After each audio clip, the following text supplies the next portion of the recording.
There are places on our planet that seem to exist outside of time. Lands shrouded not just in mist, but in mystery.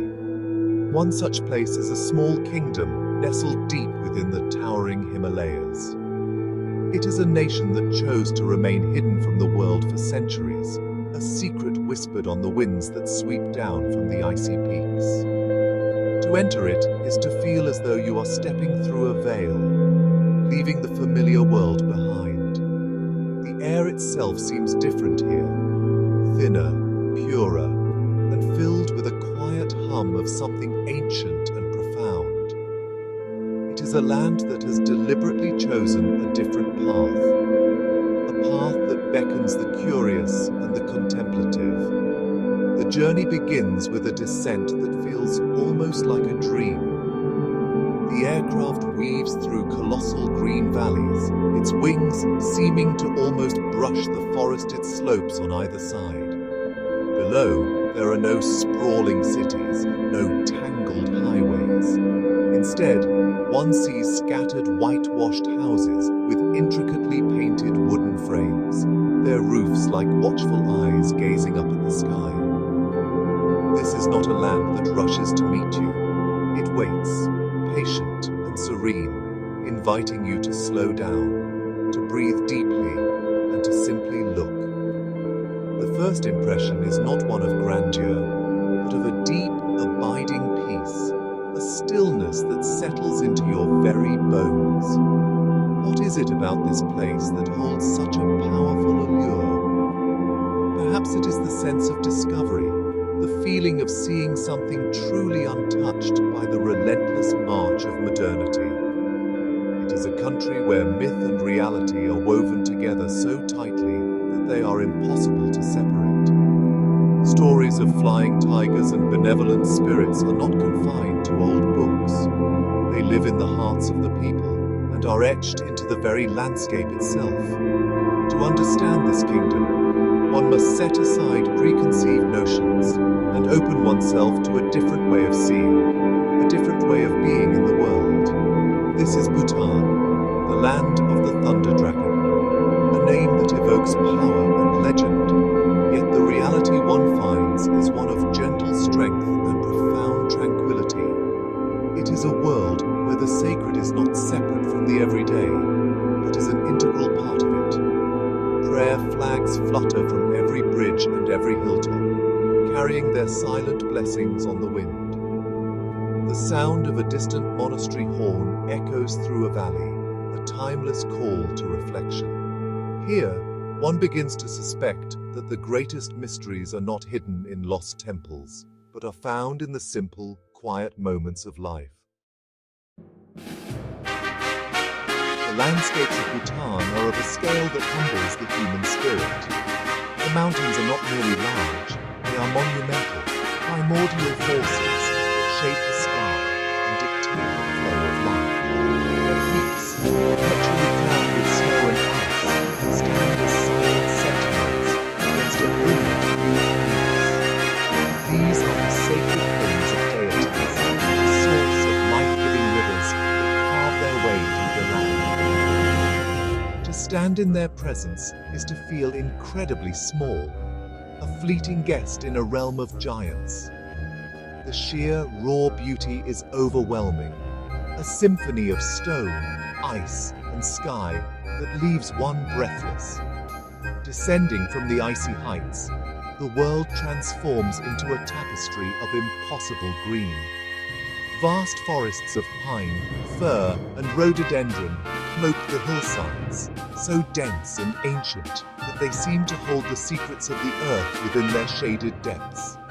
Sunlight filters through the high canopy, dappling the forest floor where rare orchids bloom and moss hangs like green lace from the branches. The air is thick with the scent of damp earth and leaves, perfume of pure, untamed nature. Walking through these woods feels like entering a living cathedral, a sanctuary of stillness and life. The valleys, carved by the patient work of water over millennia, are where human life finds its footing. Here, the landscape softens. Rivers, the color of glacial melt, meander across wide, stony beds, their waters clear and cold. Along their banks, climbing the lower slopes of the rivers, meticulously crafted terraced canals. They rise in graceful steps, their surfaces shimmering like mirrors in the sun, reflecting the clouds above. These fields are not just for agriculture. They are works of art, a testament to a harmonious relationship between people and the land they inhabit. This is a world where nature remains sovereign. It is not something to be conquered or controlled, but to be lived with, respected, and revered. The Bhutanese understand that their survival is intrinsically linked to the health of their forests, rivers, and mountains. This deep connection is not just a policy, it is a spiritual conviction. The land is not a resource to be exploited, but a gift to be cherished. As a result, the kingdom remains a pristine sanctuary, a vibrant haven for biodiversity, and a poignant reminder of what the rest of the world has lost. In Bhutan, tradition is not a relic of the past. It is the vibrant, beating heart of the present. It is visible in the very clothes the people wear. Men don the go, a knee-length robe tied at the waist with a belt, and women wear the kira, an elegant, floor-length rectangular cloth wrapped around the body. These are not costumes reserved for special occasions. They are the garments of daily life, worn with a natural grace and pride. The colors and patterns are a feast for the eyes, each one a thread in a rich cultural tapestry that stretches back through time, connecting the present generation to their ancestors. The architecture is another powerful expression of this living heritage. From the grandest monastery fortress, known as a dzong, to the humblest farmhouse, the buildings share a distinctive and beautiful style. Whitewashed walls rise to meet intricately carved and painted wooden windows and eaves, without the use of a single nail or iron bar. These structures seem to grow organically from the landscape, their sloping roofs and golden finials echoing the lines of the mountains that surround them. They are more than just buildings. They are symbols of a unified cultural identity, standing as proud and enduring as the land itself. Craftsmanship is a skill passed down through generations, a sacred trust. In small workshops, one can find artisans quietly at work, their hands moving with a practiced, almost meditative rhythm. They might be weaving complex patterns into textiles, carving fearsome yet beautiful masks from wood, or painting religious scrolls with pigments ground from natural minerals. There is no rush in their work, only a deep concentration and a profound respect for the materials and the ancient techniques. Each object they create is imbued with a story, a piece of the collective soul of the nation. This devotion to tradition extends to their spiritual life, which is woven into every aspect of existence. The air is filled with the scent of juniper incense burning in offering bowls. The landscape is dotted with chortens, or stupas, built to ward off evil spirits and bring peace. The rhythmic chanting of monks and the spinning of prayer wheels are the constant, gentle soundtrack to daily life. This is not a religion that is practiced only on holy days. It is a constant, living presence, a spiritual framework that gives meaning, comfort, and a deep sense of connection to the world and the cosmos. To observe life in Bhutan is to witness a world moving at a different pace. There is a slowness here, a deliberate and unhurried rhythm that stands in stark contrast to the frantic energy of the outside world. In the early morning, as mist still clings to the valleys, one might see a lone farmer guiding his oxen across a field. There is no machine roar, only the soft clink of a harness and the quiet words of encouragement spoken to the animals. Each movement is efficient and graceful, a choreography perfected over countless generations. It is a scene of profound stillness, a moving picture of life in its simplest, most essential form. Even the wildlife seems to share in this tranquil existence.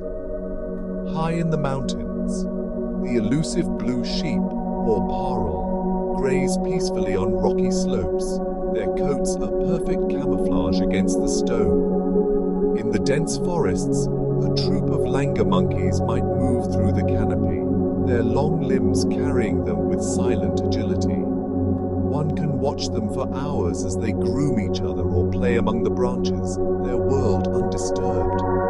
The kingdom's commitment to conservation means that these creatures are not just surviving, they are thriving in a habitat that remains largely their own, offering rare glimpses of nature's quiet drama. In the villages, life revolves around the home and the community. You might see an elderly woman sitting in the sun, her fingers expertly spinning wool into yarn, her eyes filled with a placid wisdom. Children play in the dusty lanes, their laughter echoing in the clear mountain air, their games simple and imaginative. There is a powerful sense of community, of people looking out for one another. Life is not lived in isolation, but as part of a collective whole, where every individual has a role and a place. The frantic pursuit of individual ambition seems to melt away, replaced by a sense of shared purpose. This stillness is not emptiness. It is a fullness, a space that allows for observation and reflection. It is in the quiet moments, watching a cloud drift across a mountain peak, listening to the chime of a bell in the wind, or sharing a cup of butter tea with a stranger who welcomes you like family. These are the experiences that define the journey through Bhutan. The country teaches you to slow down, to pay attention, to find beauty, not in the grand spectacle, but in the subtle, fleeting details of the everyday. It is a lesson in the art of simply being present. Most nations on Earth measure their success by the steady rise of economic indicators, by the accumulation of wealth and material goods. Bhutan, however, has chosen a radically different compass to guide its journey. Here, the ultimate goal is not gross national product, but gross national happiness. This is not just a whimsical slogan, it is the central philosophy that underpins every decision, from environmental policy to education and health. It is a profound declaration that the true wealth of a nation lies in the well-being and contentment of its people. This focus on happiness is cultivated from a young age. Children are taught that compassion, community, and care for the environment are just as important as reading and writing. The education system is designed not just to create productive workers, but to nurture well-rounded, mindful citizens. The government provides free healthcare and education for all, believing that a healthy and enlightened population is the foundation of a happy society. This is a system built not on competition and acquisition, but on cooperation and a shared sense of responsibility for one another's welfare. But what does this happiness look like in daily life? It is not a constant state of euphoria, but a quiet, underlying contentment. It is visible in the easy smiles exchanged between strangers, in the genuine warmth of their hospitality. It is in the lack of stress and anxiety that seems to permeate so much of the modern world. People seem to have what they need, and more importantly, they seem to appreciate what they have. There is a deep satisfaction that comes from strong family bonds, a vibrant community life, a close connection to nature and spirituality. This brave and unique pursuit has a powerful effect on any visitor. It forces one to question our own definitions of success and progress. We are confronted with the idea that perhaps a bigger house or a faster car are not the true measures of a good life.